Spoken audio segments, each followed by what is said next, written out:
شیخ عبداللہ ابن مبارک کے نام سے بھی عرب میں ان کو یاد کیا جاتا ہے. بہت شاندار آدمی ہیں، مدینے میں رہتے ہیں. رسالت مآب کے روضے کے ساتھ ان کو بہت عقیدت ہے، رسالت مآب سے بہت محبت ہے، شیخ الحدیث ہے، ان کا دل چاہتا ہے کہ بس حدیثیں پڑھتے رہیں، اور ان کی زبان میں اتنی تاثیر ہے کہ جب وہ بات کرتے ہیں تو دنیا سنتی ہے. اب ان کو اس دور میں، یعنی آج سے 1400 سال پہلے، اس دور میں ان کی شہرت پوری دنیا میں.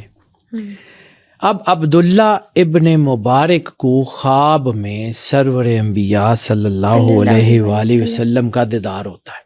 رہتے بھی مدینے میں ہیں، تابعی بھی ہیں، شیخ الحدیث بھی ہیں، سرور انبیاء صلی اللہ علیہ وآلہ وسلم سے محبت بھی بڑی کرتے ہیں. اب رسالت مآب کا دیدار ہوتا ہے. جب رسالت مآب کا دیدار ہوتا ہے تو اس کی کیفیات ان کو پتہ ہے کہ کیا ہوتی ہیں. وہ کیفیات جب موجود ہوتی ہیں تو اس خواب میں سرور انبیاء صلی اللہ علیہ وآلہ وسلم کہتے ہیں کہ عبداللہ ابن مبارک کہ عبداللہ اصفہان جاؤ، وہاں پہ ایک تاجر ملے گا، اس کا نام ہے بہرام، اور وہ مجوسی ہے، وہ آتش پرست ہے. اس کو کہنا کہ میرے رسول صلی اللہ علیہ وآلہ وسلم نے کہا ہے کہ قیامت والے دن تو میرے ساتھ ہوگا. اب جو خواب بڑا عجیب سا تھا کہ رسالت مآب خواب میں کہہ رہے ہیں کہ ایک مجوسی ہے، آتش پرست ہے، اس کو کہنا قیامت والے دن جب حشر کا میدان ہوگا تو میرے ساتھ ہوگا. اور وہ سوچ رہے ہیں کہ مجوسی کے بارے میں رسول اللہ صلی اللہ علیہ وسلم کہہ رہے ہیں، لیکن کیفیات خواب کی وہی ہیں. اب حکم ہوا ہے مدینے سے اصفہان جانے کا. کہاں مدینہ، کہاں اصفہان؟ چل پڑے، سفر کرتے جا رہے ہیں. لوگ پوچھتے ہیں کہاں جا رہے ہیں، ان کا اصفہان جا رہا ہوں، بہرام سے ملنے جا رہا ہوں. جہاں پہ لوگوں کے پاس پڑاؤ ہوتا، وہ اتنے بڑے عالم ہیں، اتنے بڑا نام ہے کہ لوگ جانتے ہیں، جہاں رکتے ہیں لوگوں کا مجمع لگ جاتا ہے. چلتے چلتے چلتے پہنچ جاتے ہیں اصفہان. اصفہان میں پہنچتے ہیں، لوگ بڑی تکریم کرتے ہیں، لوگ بڑی عزت کرتے ہیں جناب جو ہے وہ عبداللہ ابن مبارک کی. عبداللہ ابن مبارک وہاں آ کے پوچھتے ہیں کہ یہاں کوئی مجوسی، کوئی تاجر بہرام نام کا بھی ہے؟ اس نے کہا ہاں، اس شہر کا سب سے بڑا تاجر ہے، وہ فلاں جگہ اس کی جو ہے وہ گودام ہے. تو ان کا جی آپ کو اس سے کیا کام ہے؟ وہ تو مجوسی ہے، مسلمان بھی نہیں ہے. ان کا مجھے رسول اللہ نے حکم دیا ہے کہ بہرام کے پاس جانا ہے. اس نے کہا جی اچھا ٹھیک ہے، چلے جائیں. چلے گئے بہرام کے پاس. بہرام کو دیکھا، اس نے کہا کہ جی مجھے تم سے کام ہے. اس نے کہا ٹھیک ہے، تم مسلمانوں کے بڑے عالم ہو، میرے تھوڑی ہو. میں کام کر رہا ہوں، میں اپنی دکان سے فارغ ہوتا ہوں تو پھر تم سے بات کر لوں گا، بیٹھ جاؤ یہاں پہ. جناب عبداللہ ابن مبارک اس کی دکان پہ بیٹھ گئے. اب سارا دن یہ دیکھتے رہے کہ پتہ نہیں یہ کون سا ایسا کام کرتا ہے کہ جس کی وجہ سے رسالت مآب سرور انبیاء صلی اللہ علیہ وآلہ وسلم نے کہا ہے کہ قیامت والے دن یہ میرے ساتھ ہوگا. سارا دن کچھ نظر نہیں آیا. تاجر تھا، عام سا تاجر تھا. شام ہوئی، اس نے دکان بند کی. اس نے کہا ہاں اب بتائیے کیا کام ہے. اس نے کہا تم سے میں اکیلے میں بات کرنا چاہتا ہوں. اس نے کہا ٹھیک ہے، آپ مہمان ہیں، آپ مسلمانوں کے بڑے صحیح، لیکن کاروبار میں کسی کو نہیں دخل انداز، میں فارغ ہوں، میرے ساتھ گھر چلیے، میرے ساتھ میرے مہمان بنیے، رات کو بات کر لیتے ہیں. وہ شخص بہرام جو کہ آتش پرست ہے، وہ جناب عبداللہ ابن مبارک کو جو ہے وہ لے کے گھر آ گیا. اب عبداللہ ابن مبارک نے اس کہا کہ کھانا کھانے کے بعد اس نے کہا کہ میں نے تجھ سے بات کرنی. اس نے کہا ہاں. تو جو جملہ شروع کیا نا، اس نے کہا کہ محمد رسول اللہ کو جانتے ہو؟ میں نے کہا ہاں جانتا ہوں، اللہ کے نبی ہیں، سچے نبی ہیں، مانتا نہیں ہوں، میرا دین اور ہے، لیکن وہ سچے نبی ہیں. میں نے کہا اچھا، مجھے میرے نبی نے خواب میں آ کے یہ کہا ہے کہ بہرام کو پیغام دو کہ قیامت والے دن بہرام میرے ساتھ ہوگا. تو بہرام نے یہ سنا تو اس کی آنکھوں سے آنسو بہنے شروع ہو گئے. اس نے کہا اچھا، یہ راز جو بھی آپ کو رسول اللہ نے کہا ہے ٹھیک ہے، لیکن میں آپ کو ایک قسم دیتا ہوں اپنے رسول کی، میں دین پہ نہیں ہوں، لیکن میں آپ کو قسم دیتا ہوں کہ جب تک میں زندہ ہوں تم یہ راز کسی کو نہیں بتاؤ گے. میں بتا دیتا ہوں کہ وجہ کیا ہے، لیکن جب تک میں زندہ ہوں تم نہیں بتاؤ گے.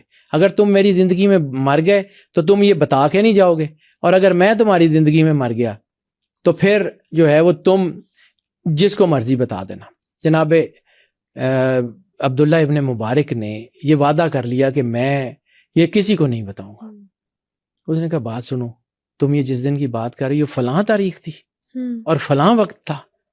اس نے کہا ہاں، اسی دن اسی وقت مجھے یہ خواب آیا تھا، آدھی رات کے بعد کا وقت تھا، فجر کے قریب کا۔ اس نے کہا بالکل یہی ٹائم تھا۔ اس نے کہا سنو، تم نے دیکھ لیا میں کتنا بڑا اصفہان کا تاجر ہوں، کتنا بڑا جو ہے وہ میرا نظام ہے۔ یہ اس دن کی بات ہے جب میرے بیٹے کی شادی تھی، میں نے اس بیٹے کی شادی میں جو ہے وہ لنگر کرایا تھا پورے اصفہان کو، 1 مہینہ پورا میں نے پورے اصفہان کو کھانا کھلایا تھا۔ یہ وہ وقت تھا کہ جب ہم نے 1 مہینہ کھانا کھلانے کے بعد اپنا وہ لنگر سمیٹا تھا، وہ لنگر ہم نے سمیٹا اور ہم اپنے گھر آ گئے۔ کہنا میرے غلام بھی تھکے ہوئے تھے، میں بھی تھکا ہوا تھا، 1 مہینہ ہم نے وہ بیٹے کی شادی کی خوشی میں جو ہے وہ لنگر کروایا تھا۔ وہ جب میں اٹھا تو میں نے دیکھا کہ آدھی رات کے وقت دروازہ نوک ہوا، میں بھی تھکا ہوا تھا، غلام بھی تھکے ہوئے، تو دروازے پہ نوک ہوا تو وہ کسی نے جو ہے وہ، میں نے آواز دی غلاموں کو کہ جاؤ جا کے دروازہ کھولو، تو کسی نے دروازہ نہیں کھولا۔ ناچار میں اٹھا، میں نے اٹھ کے دروازے پہ دیکھا تو ایک پردہ دار بی بی برقع پہنا ہوا، پرانا سا چراغ میرے آگے، کہتی ہے بہرام اس میں تیل ڈال دے۔ تو میں اس وقت تھکا بھی ہوا تھا، رات کا ٹائم تھا، میں نے کہا تو آدھی رات کو تیل لینے آ گئی ہے؟ انہوں نے کہا بہرام اگر قدرت تیرے دروازے پہ لے آئی ہے نا تو ڈانٹ مت، اللہ لے آیا ہے تو جو ہے وہ ڈال دے، میرے بچے بھوکے ہیں، میرے بچے جو ہیں وہ اندھیرا ہو گیا، تیر ختم ہو گیا، چل روشنی ہو جائے گی، ان کا دل بہل جائے گا۔ اس نے کہا تم کیسے کہتی ہو بھوکے؟ میں نے 1 مہینے پورے اصفہان کو لنگر کروایا اور تم کہتی ہو کہ میرے بچے بھوکے ہیں، 2 دن سے ہمارے بچوں نے کھانا نہیں کھایا۔ اس نے یہ جو جملہ آج تم نے آ کے پوچھا ہے، یہی جملہ اس عورت نے مجھ سے کہا تھا کہ محمد رسول اللہ کو جانتے ہو؟ میں نے اسے یہی کہا تھا کہ ہاں میں جانتا ہوں، سچے نبی ہیں، مانتا نہیں ہوں۔ تو اس نے کہا تھا کہ میں اس محمد رسول اللہ کی اولاد میں سے ہوں، میں اس محمد رسول اللہ کی اولاد میں سے ہوں، میں تیرے دسترخوان پہ آ کے کھانا نہیں کھا سکتی تھی، میں اپنے خاندان کی ڈگنیٹی کی وجہ سے میں ادھر سے نہیں لے سکتی تھی، تو کافر ہے، ہم پہ ہمارے اوپر منع ہے۔ تو کہنا بہرام نے کہا میں صرف 2 منٹ دے۔ میں اندر گیا، میں نے غلاموں کو اٹھایا، جتنے گھر میں کپڑے تھے گٹھری باندھو، جتنا کھانا ہے پیک کرو، جتنے پیسے پڑے ہوئے گھر میں باندھ کے گٹھڑی بنا کے میرے سر پہ اٹھا دو۔ غلاموں نے کہا کہ آپ سردار ہیں، آپ آقا ہیں، ہم غلام ہیں، ہمیں بتائیں، ہم لے جاتے ہیں۔ کہ نہیں، یہ کام وہ ہے جو میں خود کروں۔ اس بہرام نے وہ گٹھڑی سر پہ اٹھائی اور وہ لے کے کہتا میں آگے آگے وہ عورت چلتی گئی اور پیچھے جو ہے وہ میں جا رہا تھا، میں نے تیل پانی جو کچھ بھی تھا وہ میں نے سر پہ اٹھایا ہوا تھا۔ تو یہ جب ہم اس گھر میں پہنچے تو اس گھر کے ایک 6 سال کے بچے نے یہ جملہ کہا تھا جو تو نے مدینے سے آ کے مجھے سنایا ہے۔ اس بچے نے کہا تھا بہرام میں وعدہ کرتا ہوں کہ قیامت والے دن تو سرور انبیاء صلی اللہ علیہ وآلہ وسلم کے ساتھ ہوگا حشر والے دن۔ یہ اس خاندان کی عزت ہے، یہ اس خاندان کا، اس درود پاک کا مقام ہے۔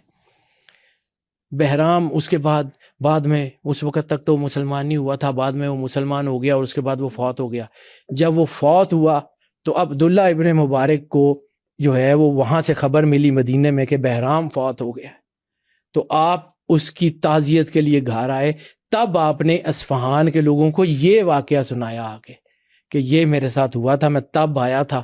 عبداللہ ابن مبارک کی زبان سے یہ واقعہ نہیں کہ اب سمجھیے کہ درود کیا ہے، درود میں آپ کیا کہتے ہیں، درود کا مطلب سمجھیے۔ یہ میں نے ساری کہانی صرف اس لیے سنائی کہ اس کا مطلب سمجھے۔ درود پاک کا سمپل مطلب یہ ہے کہ یا رسول اللہ صلی اللہ علیہ وآلہ وسلم آپ پہ سلامتی ہو اور آپ کی اولاد پہ سلامتی ہو۔ عام سے لفظوں میں پنجابی میں جو اس کا ترجمہ بنتا ہے یا رسول اللہ تسی جیو، توڑے بچے جین، ٹھیک ہے۔ آپ درود تو پڑھ رہے ہیں لیکن آپ رسالت مآب کی اولاد سے مخلص نہیں ہیں، ان کے گھر سے مخلص نہیں ہے، تو پھر کون سا درود؟ یعنی امام حسین علیہ السلام کو شہید کر کے جو لوگ نماز پڑھ رہے تھے اور آل پہ درود پڑھ رہے تھے، کون سی نماز، کون سا درود؟ آپ کا قول تو یہ ہے کہ آپ رسول اللہ سے عشق کے دعوے کرتے ہیں اور آپ کا فعل یہ ہے کہ آپ رسالت مآب کی اولاد کی عزت ہی نہیں کرتے۔ جیسے بہرام نے ساری زندگی میں، یہ جو بہرام نے کیا نا، یہ درود کیا ہے۔ درود کرنا یہ ہوتا ہے،